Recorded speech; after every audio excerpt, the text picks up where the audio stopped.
আমি বার্ধক্যে কারোর বোঝা হতে চাই না। আমি বার্ধক্যকে ভয় পাই না। বয়সের সংখ্যা বাড়তে থাকলে আমি অস্বস্তিও বোধ করি না।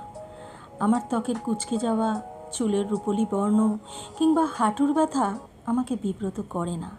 আমি জানি বয়স মানেই পরিবর্তন, শরীরে, মনে, জীবনযাপনে। আমি একাকিত্বকেও ভয় পাই না। সময়ের সাথে আমি বুঝেছি একাকিত্ব কারোর শাস্তি নয়, বরং নিজের সঙ্গে সময় কাটানোর আর এক নাম। আমি নিঃসঙ্গতার গহ্বরে হারিয়ে যেতে চাই না, বরং একাকিত্বকে বন্ধু করে নিতে চাই। নিজের ভাবনার বিস্তীর্ণ আকাশে উঠতে চাই মুক্ত বিহঙ্গের মতো।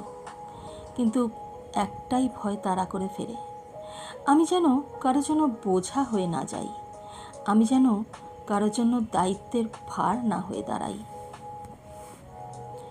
কারো জীবনের হিসেব নিকেশে এক অপ্রত্যাশিত সংযোজন হয়ে না থাকে। আমি চাই না কেউ আমাকে শুধুমাত্র করুণার দৃষ্টিতে দেখুক।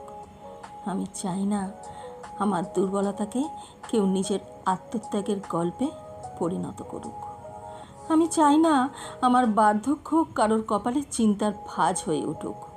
আমি চাই আমার বয়স হোক অভিজ্ঞতার সম্পদ, যার প্রতিটি দিন বয়ে আনবে নতুন উপলব্ধির আলো।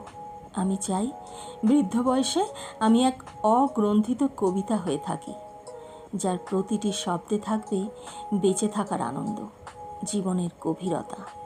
আমি চাই আমার শেষ বয়স হোক এক কাপ ধোয়া ওঠা চায়ের মতো, যার প্রতিটি চুমুকে থাকবে অতীতের উষ্ণতা, জীবনের গল্পের মিষ্টতা আর একান্ত নিজস্বতার প্রশান্তি।